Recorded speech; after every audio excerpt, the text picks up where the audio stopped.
Hello viewers, রিস্তাটেক চ্যানেলের আরও একটা নতুন ভিডিওতে আপনাদেরকে স্বাগত জানাই। আজকে আমরা যুবসাথী ব্যাপারে ডিটেইলড আলোচনা করব এবং তার সঙ্গে সঙ্গে একটা ফর্ম আপনাদেরকে আমরা এখানে ফিল আপ করে ডিরেক্টলি দেখাবো, যেখানে আপনারা এটা ভিডিওর মাধ্যমে আপনারা দেখে আপনারা খুব সহজেই কিন্তু আপনারা আপনাদের নিজেদের যে সমস্ত ফর্মগুলো খুব সহজেই ফিল আপ করে এবং তার সঙ্গে সঙ্গে কী কী ডকুমেন্টেশন লাগবে সেগুলো দেখে কিন্তু জমা দিতে পারবেন। আপনারা কমপ্লিটলি ভিডিওটাকে দেখুন, কোনো স্কিপ না করে, তাহলে কিন্তু খুব সহজেই আপনারা আপনাদের অ্যাপ্লিকেশনগুলো ফিল আপ করে নিতে পারবেন। আর এ সম্বন্ধিত যাবতীয় যে লেটেস্ট আপডেটগুলো আছে সেগুলো আমরা ভিডিও শেষে আপনাকে জানাবো। তো কাইন্ডলি কমপ্লিটলি ভিডিওটাকে দেখুন, কোনো স্কিপ না করে। দেখুন, প্রথমে আমরা কি করেছি, বাংলা যুবসাথীর যে অফিসিয়াল পোর্টাল আপনারা দেখতে পাচ্ছেন এখানে, wbsportsandYouth.gov.in, এই পোর্টালের তরফ থেকে এখান থেকে আপনারা ডাউনলোড করতে পারবেন। এখানে বলা আছে, আপনারা দেখতে পাচ্ছেন অ্যাপ্লিকেশনগুলো, কেননা এটা পশ্চিমবঙ্গ সরকারের যে যুব কল্যাণ এবং ক্রীড়া দপ্তর থেকে এই সহায়তা প্রদান করা হবে। তো সেক্ষেত্রে আপনাদের এই 15ই ফেব্রুয়ারি থেকে শুরু করে 26শে ফেব্রুয়ারি পর্যন্ত প্রতিটা বিধানসভা ভিত্তিক আপনাদের ক্যাম্পগুলো হবে। তো সেখানে আপনারা আপনাদের সরাসরি আপনাদের ব্যাংক অ্যাকাউন্টে প্রতি মাসে 1500 টাকা করে অবধি আর্থিক সাহায্য আপনারা পেয়ে যাবেন। তো এবার আমরা আসবো যে ফর্ম ডাউনলোড করে নেওয়ার পর আপনারা কিভাবে আপনারা সেটাকে ফিল আপ করবেন। আমরা আমাদের যে যুবসাথীর যে ফর্মটা একটা আমরা এখানে প্রিন্ট আউট করে আমরা ফিল আপ করে রেখেছি। তো এক্ষেত্রে আপনাকে আমরা একটা কথা বলি যে এখানের সঙ্গে কিন্তু যাবতীয় মিল আমরা কিন্তু সম্পূর্ণভাবে কাকতালীয়, আমরা এগুলো একটা র্যান্ডামলি সংখ্যাগুলো ইউজ করেছি এবং দিয়ে সে আপনাকে শুধুমাত্র আপনাকে দেখানোর জন্য আমরা এখানে ডিটেলসগুলো কিন্তু লিখেছি। এখানে কারোর সঙ্গে কোনো মিল সেগুলো কিন্তু সম্পূর্ণভাবে অযৌক্তিক, আমরা জাস্ট র্যান্ডামলি জিনিসগুলোকে ইউজ করেছি এগুলোকে দেখানোর জন্য। এখানে যাবতীয় জিনিসগুলো আছে, সেগুলো আধার নাম্বার, মোবাইল নাম্বার, যাবতীয় সবগুলোই কিন্তু র্যান্ডামলি আমরা ইউজ করেছি। তো এখানে দেখুন, এখানে যদি আপনারা দেখতে পাচ্ছেন বাংলা যুবসাথী যে স্কিম, তার যে অ্যাপ্লিকেশন ফর্মটা এখানে দেওয়া আছে। এখানে আপনারা দেখুন, প্রথমে এখানে বলা আছে যে একটা কালার পাসপোর্ট সাইজ ফটো এখানে আপনাদেরকে পেস্ট করতে হবে এবং তার সঙ্গে সঙ্গে হোয়াইট পোর্শনটা, আপনার যে উপরের যে হোয়াইট পোর্শন, সেখানে আপনাদের একটা সাইন করে দিতে হবে। এরপরে আমরা আছি নিচে, দেখুন এখানে এখানে আপনাদের কি বলা আছে, দেখুন দুয়ারে সরকারের রেজিস্ট্রেশন নাম্বার। এখানে আপনার এটা কিছু দেওয়ার দরকার নেই, কারণ আপনারা যখন ক্যাম্পে জমা দিতে যাবেন তখন রেজিস্ট্রেশন নাম্বারটা ক্রিয়েট হওয়ার পর সেটা আপনাদেরকে রিসিপ্ট কপি হিসেবে দিয়ে দেওয়া হবে। তো আপনারা এই জায়গাটা ফাঁকা রেখে দেবেন। এরপরে আধার নাম্বার আপনাদের এখানে দেবেন। আপনাদের আধার নাম্বারটা দেখতে পাচ্ছেন এখানে পুরোপুরিভাবে 12টা ঘর দেওয়া আছে এখানে, আপনারা এখানে আধার নাম্বারটা দেবেন। এখানে দেখুন beneficiary name as in MP or equivalent exam, মাধ্যমিক বা তার সমতুল্যের পরীক্ষা অনুযায়ী আপনার যে নামটা আছে সেই নামটা কিন্তু এখানে লিখবেন। আপনার মাধ্যমিকের সার্টিফিকেটটা দেখে নেবেন, যদিও বা বেশিরভাগ ক্ষেত্রে হয়তো আপনাদের মাধ্যমিকের সার্টিফিকেটের সঙ্গে আপনাদের আধার কার্ড, ভোটার কার্ডের নাম সেমই হয়, কিংবা কখনো কখনো স্পেলিংয়ের ভুল ভালো থাকতে পারে। তো সেটা আপনারা দেখে নেবেন। দেখে নেওয়ার পর আপনাদের বেনিফিশিয়ারি নামটা আপনারা কিন্তু আপনাদের মাধ্যমিকের সার্টিফিকেট অনুযায়ী এখানে লিখবেন। এরপরে আপনারা দেখুন ব্যাংক অ্যাকাউন্টের সঙ্গে লিঙ্ক যে মোবাইল নাম্বারটা, সেই মোবাইল নাম্বারটা আপনারা এখানে দিয়ে দেবেন।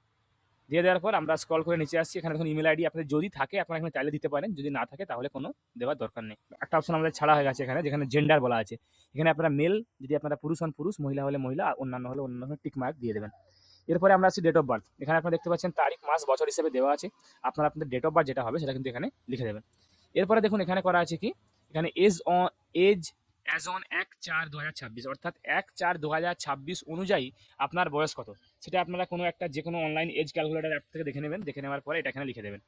আপনারা আপনাদের বাবার নাম, ফাদার্স নেম, পিতার নাম এখানে লিখবেন। মায়ের নাম এখানে লিখবেন, মাদার্স নেম, মাতার নাম।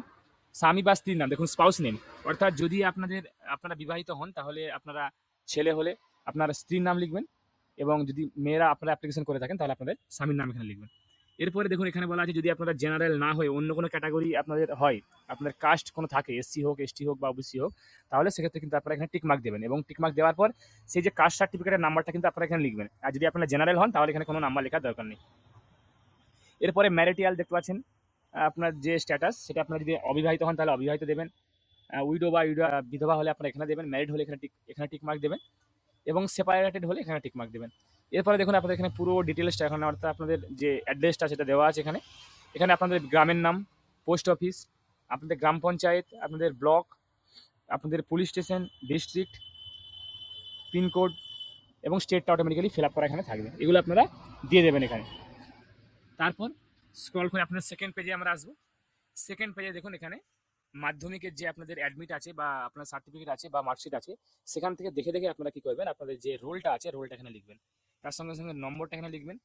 আপনারা দেখবেন যে মাধ্যমিকের রেজিস্ট্রেশন বা অ্যাডমিটে আপনাদের কিন্তু রোল এবং নম্বর দুটোই কিন্তু ওখানে দেওয়া আছে। রোল নাম্বার দেবেন এবং তার সঙ্গে সঙ্গে যে কোন ইয়ারে আপনারা পাস আউট, যে আপনাদের দেখবেন মার্কশিটে আপনারা কিন্তু আপনাদের সালটা দেওয়া আছে, সেই সালটা এখানে লিখে দেবেন। তারপরে আপনারা কোন বোর্ডের আন্ডারে পাস করেছেন, West Bengal board of secondary education, central board of secondary education, বা আপনাদের আইসিএসই বা ডাব্লিউবিপি এমই অর্থাৎ মাদ্রাসা বোর্ড যেটা হবে সেটা টিক মার্ক দিয়ে দেন। যদি অন্য কোনো হয় তাহলে সেখানে টিক মার্ক দিয়ে সেই বোর্ডের নামটা এখানে লিখে দেবেন। এরপরে আপনাদের এডুকেশনাল কোয়ালিফিকেশন হাইয়েস্ট, অর্থাৎ আপনারা আপনাদের শিক্ষাগত যোগ্যতা কতদূর অব্দি আছে, সর্বোচ্চ শিক্ষাগত যোগ্যতা সেটা আপনারা এখানে লিখে দেবেন। এরপরে আপনাদের বর্তমান পেশা, দেখুন আমাদের এখানে কোনো পেশা নেই, আমাদের সেক্ষেত্রে আমরা এখানে লিখে দিয়েছি আনএমপ্লয়েড অ্যান্ড স্টুডেন্ট, লিখে দিয়েছি, কোনো পেশা যেহেতু নেই। এবং এরপরে দেখুন আমাদের ব্যাংক অ্যাকাউন্ট ডিটেলস, এখানে আমাদের আধার লিঙ্ক ব্যাংক অ্যাকাউন্ট ডিটেলস এখানে বলা আছে, যেটা আধার কার্ডের সঙ্গে যেটা যুক্ত করা আছে সেটা এখানে দিতে বলা আছে। তো সেক্ষেত্রে আপনারা কি করবেন, আপনাদের আধার কার্ডের সঙ্গে যেটা যুক্ত করা আছে সেটা কিন্তু এখানে দিয়ে দেবেন। এখানে আপনারা ব্যাংকের নাম দেবেন, স্টেট ব্যাংক অফ ইন্ডিয়া, বা আপনাদের যে ব্যাংকটা হবে সেই ব্যাংকের নাম দেবেন, এখানে আপনার ব্রাঞ্চের নাম দেবেন, এখানে অ্যাকাউন্ট নাম্বার দেবেন, এখানে আপনাদের আইএফএসসি কোডটা দেবেন। এখানে আপনাদেরকে আমরা আরও একবার বলে দিই, এখানে যাবতীয় ডিটেলসগুলো কিন্তু আমরা র্যান্ডামলি ইউজ করেছি, অর্থাৎ যেটা আমাদের মনে এসেছে সেগুলো কিন্তু ফিল আপ করে দিয়েছি আপনাদের শুধুমাত্র দেখানো বা বোঝানোর জন্য। আপনারা কিন্তু আপনাদের এখানে ডিটেলসগুলো সঠিকভাবে ফিল আপ করবেন এবং এটার সঙ্গে কোনো ধরনের কোনো মিল সম্পূর্ণভাবে কাকতালীয়, তো সেক্ষেত্রে আপনাকে শুধুমাত্র দেখানোর জন্য এগুলোকে র্যান্ডামলি ইউজ করেছি। যদি কারো কোনো মিল থাকে তাহলে আমাকে কমেন্টে জানাবেন, সেগুলো আমরা ব্লার করে দেবো। তো সেক্ষেত্রে দেখুন এরপরে আমাদের এখানে একটা অপশন কি আছে, whether financial assistance receive from government. এখানে বলা আছে যে আপনি অন্য কোনো সরকারি সাহায্য পান কিনা, রাজ্য সরকার প্রদত্ত শিক্ষাগত সুবিধা বা বৃত্তি ছাড়া। আপনারা ধরুন কোনো স্কলারশিপ বা ফিনান্সিয়াল কোনো অ্যাসিস্ট্যান্ট পাচ্ছেন স্টেট প্রোভাইডেড, তো সেক্ষেত্রে এগুলো ছাড়া অন্য কোনো আপনারা সাহায্য পান কিনা। এখানে যদি হ্যাঁ হয় তাহলে তার ডিটেলস আপনাদের এখানে দিতে হবে কী থেকে পান, আর যদি না হয় তাহলে এখানে নায়ের ঘরে টিকমার্কটা এখানে দিয়ে দেবেন, এই নায়ের ঘরে টিকমার্ক দিয়ে দেবেন। এরপরে দেখুন আপনাদেরকে আমরা এখানে আসছি যে আপনারা কী কী ডকুমেন্টস এর সঙ্গে অ্যাটাচ করবেন। এই ডকুমেন্টসগুলো আপনাদেরকে দেখুন এগুলো আপনাকে টিকমার্ক দিতে হবে এখানে। আপনারা প্রথমে আপনাদেরকে অ্যাডমিট কার্ড দেবেন, মাধ্যমিকের অ্যাডমিট কার্ড, তার সঙ্গে মাধ্যমিকের মার্কশিট বা সার্টিফিকেট, এবং তার সঙ্গে আপনাদের আধার কার্ডের কপি, ভোটার কার্ডের কপি, আপনাদের ব্যাংকের প্রথম পেজটা বা ক্যান্সেল চেক, যে কোনো একটা আপনারা এখানে দিতে পারেন।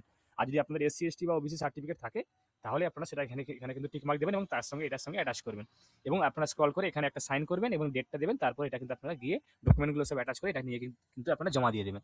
এখানে আপনাকে অবশ্যই বলবো আপনারা জমা দেওয়ার পর আপনারা কিন্তু আপনাদের এখানে রেজিস্ট্রেশন নাম্বার সহ এবং রিসিপ্ট কপিটা আপনারা অবশ্যই অনুগ্রহ করে ওখান থেকে আপনারা কালেক্ট করে নেবেন, কেননা ভবিষ্যতে আপনাদের কোনো স্ট্যাটাস চেক বা অন্যান্য কাজের জন্য আপনাদের কিন্তু অবশ্যই ওটা কাজে লাগবে।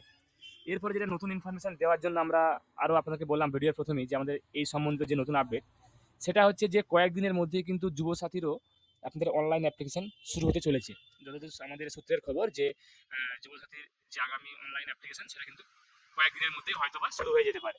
তো সেক্ষেত্রে যখনই এই যুবসাথীর অ্যাপ্লিকেশন শুরু হবে অনলাইনে, তো সেটা কিন্তু আমরা অবশ্যই ভিডিও করে আমাদের চ্যানেলে আপলোড করবো আপনাদের জন্য।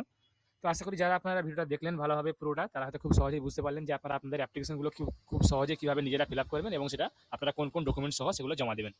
আশা করি আপনাদেরকে ভিডিওটা ভালো লেগেছে। যারা যারা আমাদের চ্যানেলটা আপনারা এখনো সাবস্ক্রাইব করেননি, এরকম নিত্য নতুন ভিডিও দেখতে পেতে আমাদের চ্যানেলটাকে অবশ্যই সাবস্ক্রাইব করুন, তার সঙ্গে সঙ্গে ভিডিওটাকে লাইক করুন, শেয়ার করুন, কমেন্টে কোনো অসুবিধা হলে জানান। আমি আপনাদের কাছে আবার কোনো নতুন টপিক বা নতুন কন্টেন্ট নিয়ে নতুন ভিডিও নিয়ে হাজির হব। ধন্যবাদ।